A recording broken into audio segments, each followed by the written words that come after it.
All right, students, today we're going to talk about Patroklos' death and the aftermath. And so, as I was telling you before that we were all giggling about, let's kill somebody that you love.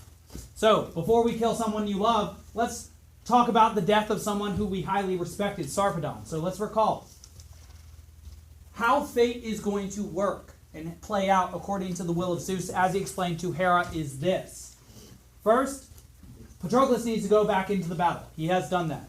Second, Patroklos needs to fight Sarpedon and kill him. Blood rain. Very sad. Third, Patroklos needs to fall to Hector and a cadre of other individuals. We'll talk about who today. Many of you are writing about who is responsible right now. Then, Achilles needs to return to the fighting, kill Hector, die himself, and then somehow Troy will fall. And we will talk about how Troy falls, even though it will not be represented in the Iliad. And so recall that it is the case that Sarpedon has died. And, of course, very tragically, so also has Achilles' mortal trace horse, Pedasus. I know that of all the death that we're going to see today, yes, the trace horse dying that could keep up with the immortal horses Xanthos and Balios is a very sad endeavor.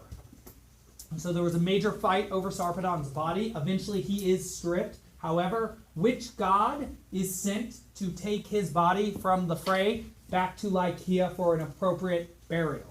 Apollo. Very good. Apollo. And who sends Apollo? With a fatherly love, yes? Zeus. Very good. So even though he does not spare his son, and thus himself, the emotions of his son's death, though he does weep something very odd. What is the odd thing that he weeps? Yes?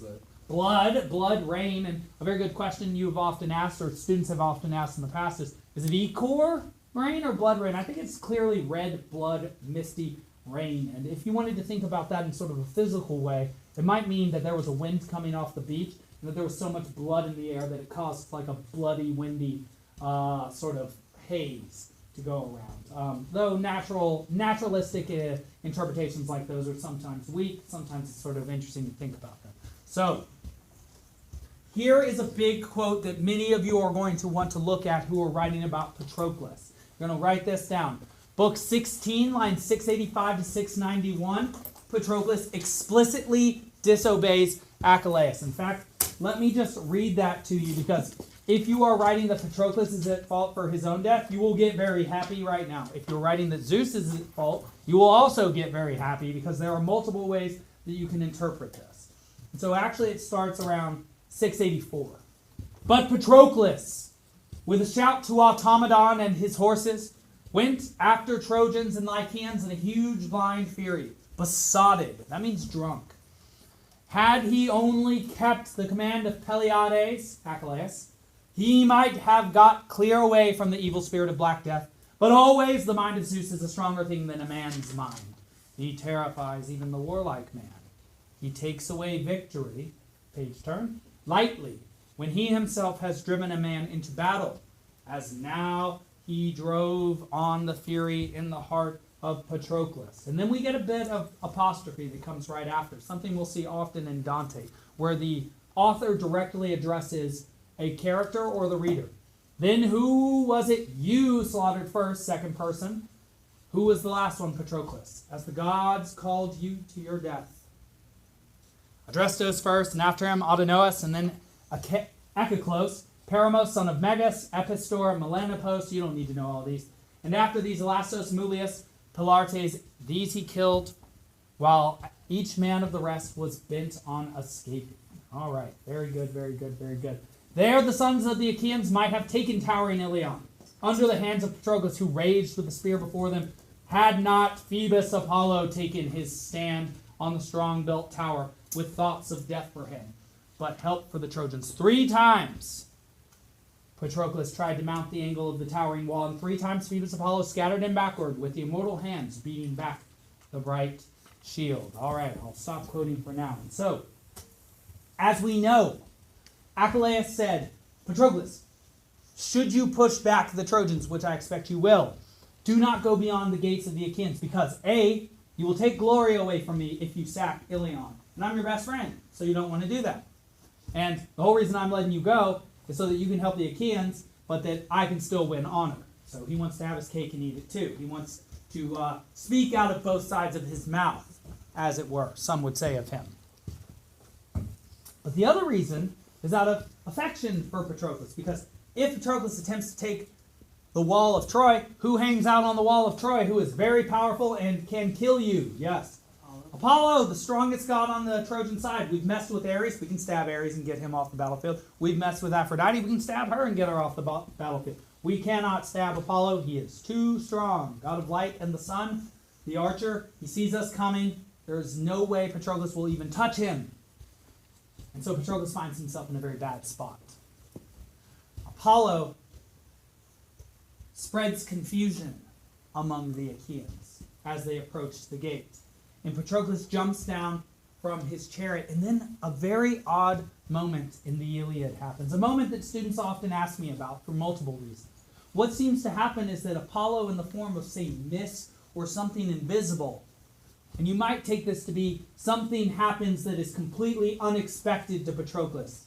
Because when something takes you from which direction is it totally unexpected?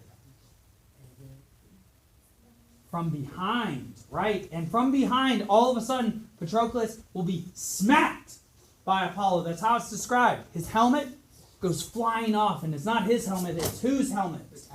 Achilles' helmet. And so it's the very first time that this helmet has ever been in the dust, because the wearer of that helmet has never ever won a battle. Lost, right?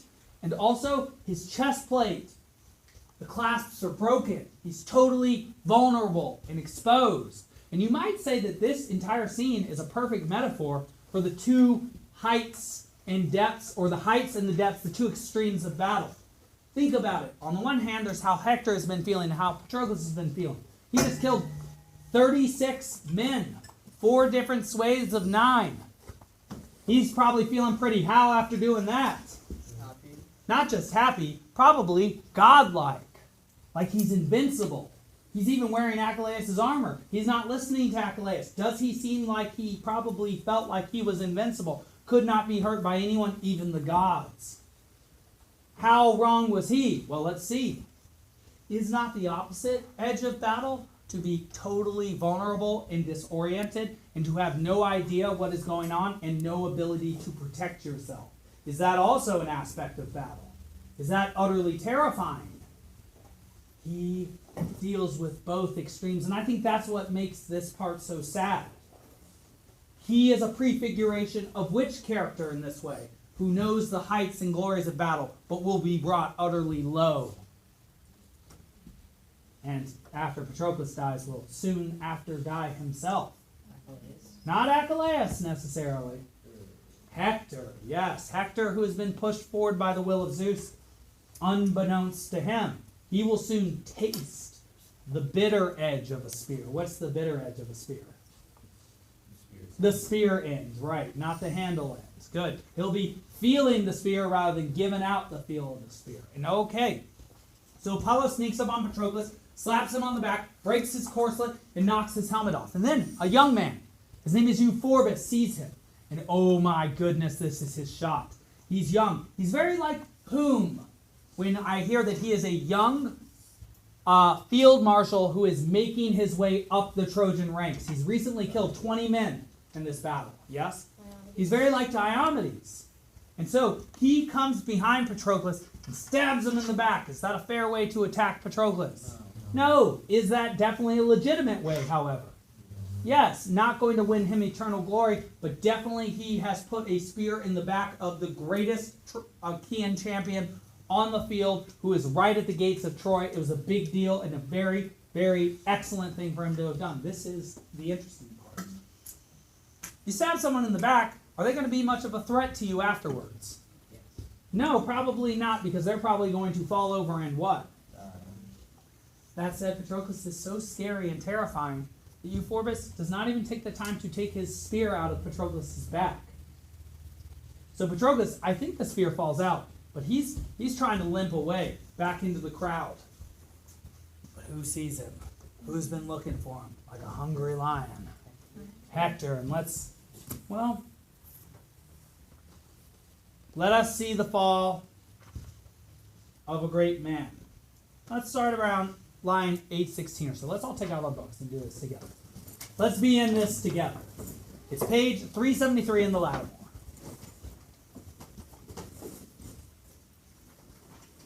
And in fact, I'll start right before that just to describe what I've been describing. The Lord Apollo, son of Zeus, this is line 804, broke the corselet upon him, the breastpiece. Disaster caught his wits, and his shining body went nerveless, as if he had seen Medusa or the Aegis.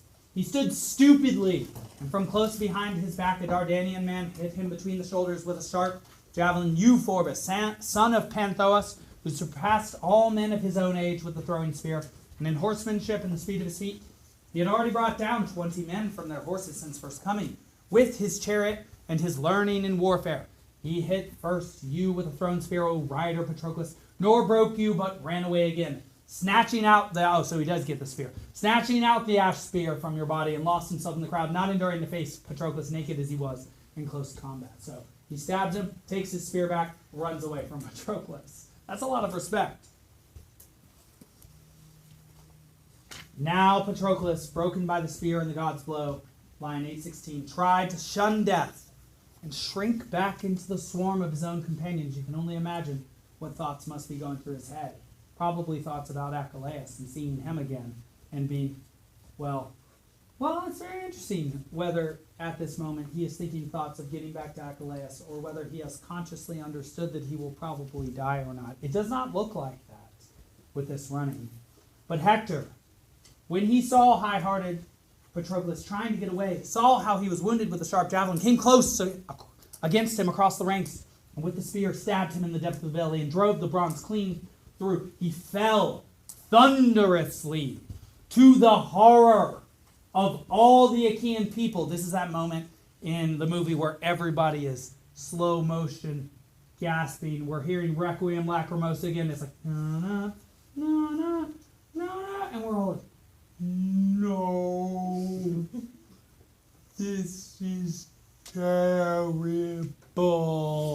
And he gets hit, and he looks all beautiful because he looks like Achilles, and he's like, ah. And you see this magnificent creature, much greater than any lion, start to fall to the ground. And wow, we're all like, ah. That was a slow motion scream. All right, good. He fell thunderously to the horror of all the Achaean people, as a lion overpowers a wereless boar in wild combat, as the two fight in their pride of the high places of a mountain over a little spring of water. That spring of water is, of course, Troy here.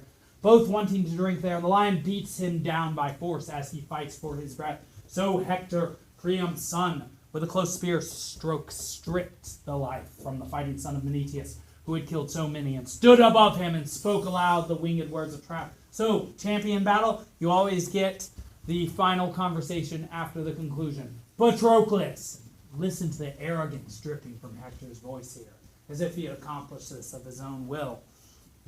You thought perhaps of devastating our city, of stripping from the Trojan women the day of their liberty, and dragging them off in ships to the beloved land of your fathers. Fool! When in front of them the running horses of Hector strained with their swift feet into the fighting, and I with my own spear am conspicuous among the fighting Trojans, I who beat from them the day of necessity. For you here, the vultures shall eat you, wretch! Achilles, great as he was, could do nothing to help you. When he stayed behind and you went, he must have said much to you. Patroklos, lord of horses, see that you do not come back to me in the hollow ships until you have torn in blood the tunic of manslaughtering Hector about his chest. In some such manner he spoke to you and persuaded the fool's heart in you. That is not what Achilles said to Patroklos. He said, make sure not to kill Hector, make sure not to go past the gates to the ship, make sure that you come back soon. He's sort of like a mother in that way. He's like, now, honey, you make sure to come back in before nightfall because, I got to feed you dinner, and there are crazy, creepy things out at night, like Hector's. This is how you die if you find yourself in an Iliadic-style battle, students. And now, dying, you answered him, O rider Patroklos. Now is your time for big words. Hector, yours is the victory given by Kronos, his son Zeus, and Apollo, who have subdued me easily, since they themselves stripped the arms from my shoulders. Even though 20 such as you had come in against me, they would all have been broken beneath my spear and have perished. No, deadly destiny with the son of Leto has killed me. And of men it was Euphorbus, You are only my third slayer. And put away in your heart this other thing that I tell you. You yourself are not one who shall live long. But now already death and powerful destiny are standing beside you to go down under the hands of Iolcus' great son, Achilles, technically his grandson. And so he dies, and then Hector nervously talks to a corpse. Now, though he was a dead man, glorious Hector spoke to him. Patroclus, what is this prophecy of my headlong destruction? Who knows if even Achilles, son of lovely-haired Thetis, might before this be struck by my spear, and his own life perish? He spoke, and setting his heel upon him, wrenched out the spear from the wound, and spurned him away on his back from the spear. Whew.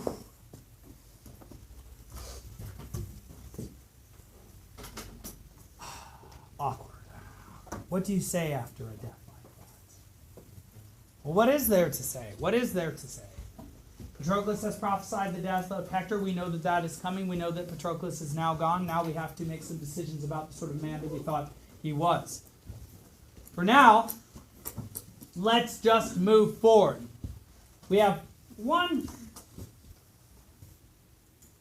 Let's do one more slide. One more slide for today, and then I'll let you get back to outline. And so, Euphorbus. Just to get back to something that's a funny aspect of the text. Euphorbus, major character or minor character? Had we heard about him before book 16 of the Iliad? Minor character. What is the maxim that we know? Whenever a minor character strikes or injures a major character, what happens to aforesaid minor character? Yes? Gets killed by a greater character. Well, in the first 83 lines of book 17, which comes right after the end of book 16, Euphorbus gets killed by whom? Yes. Menelaus comes and kills him. Well, then something horrifying happens. As you know, when Patroclus falls, he has some pretty sick armor on. Whose armor does he have? It's the best armor there. Yes? Achilles' armor. What does Hector want from Patroclus' now dead body? Whose armor? Achilles' armor. Has he earned Achilles' armor? No, he has not defeated Achilles. Yes. But isn't the helmet somewhere else and it's kind of broken? The corselet is broken, yes, and the helmet is on the ground. You might imagine that that's part of the spoils, though. But yes, certainly, very good. Excellent thought. Well, Hector strips Patroclus' corpse of Achilles' armor, lines 125 to 128 in book 17. And then Aias and Hector fight again. Neither of them score a hit. It's a stalemate. And so Hector and Aeneas then try to capture Achilles' horses, which is pretty funny because who had lost some of his horses earlier after his hip got crushed? Aeneas. Yeah, so he's in the market for some new horses. So he wants Xanthos and Balios, the immortal horses of Achilles, and so does everybody else, including who got his head cut off fairly recently. Dolon. Very good, yeah. Okay, well, Automedon, who is the charioteer of Achilles, apparently realizes that his life is at stake. Why would his life be at stake if he lost Achilles' horses? Think about Achilles' personality. Think about what Automedon might get blamed for. What is it that he left Achilles' camp with that he is not going to be returning with? Yes? Patroclus. So what might Achilles decide to blame Automedon for, especially if he loses his horses too? The death of... So Automedon, he's not just fighting for his friend. He's fighting also potentially for his what? His life. That's right. And he has his Aristeia. Lines 423 to 540. And remember what the Aristeia is. Acts of excellence and valor on the battlefield, generally manifested by killing everybody around you. Remember that Teucrus has one, Agamemnon has one, Diomedes has one, Hector has one. Later we'll even see Achilles have one, and it will be horrifying. And of course we saw Patroclus have one in this very same book. And so Athena strengthens Menelaus. Aias has Menelaus send Aias. This is a bad job to receive.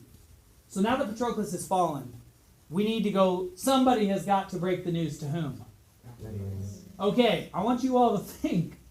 What job, less than any job in the world, do you want at that time? You do not want to be the messenger who tells Achilles that Patroclus has died. What is he clearly going to do to you in your head when you fantasize about this? You're the one who has to go tell Archelaus that his best friend just died. What is he going to do to you? So says your imagination. Probably kill you in a lot of terrible ways. Who gets chosen? Antilochus. Now, Antilochus is an interesting choice. Does anybody recall who his very famous and wise father is? Yes? Nestor. And so Antilochus, we might safely say, is also what? Though young. Wise. And so, if anybody's going to break the news to Archelaus, it might want to be someone who's near his age, like Antilochus, and B, someone who's intelligent, so that he can keep his head in a bad situation, because perhaps that's the only way he'll keep his head in a bad situation. Well, Aias then commands Menelaus and Meriones to take Patroklos' body back in the Iontes will hold off the Trojans. So, very similar to Sarpedon, Patroklos loses his armor, but his body will be taken back home. It will not be despoiled. And this is good because I don't think I share it with you here, but I do believe that the idea of Hector was that if he were to get Patroklos' body, he would cut off his head and stick it on a pike outside of Troy. And if there's anything that could make the end of Hector's life worse, it would be if he had accomplished that feat. And I can only imagine the things that Archelaus would have done to his body after killing him if he had accomplished that against his best friend. Archelaus will still do some pretty disreputable and unforgivable things to Hector after he has died. All right. We'll talk about Antilochus bringing the news of Patroklos' death to Archelaus. The podcast you just heard was published with Anchor. Got something you want to say to the creator of this show? Send them a voice message using the Anchor app, free for iOS and Android.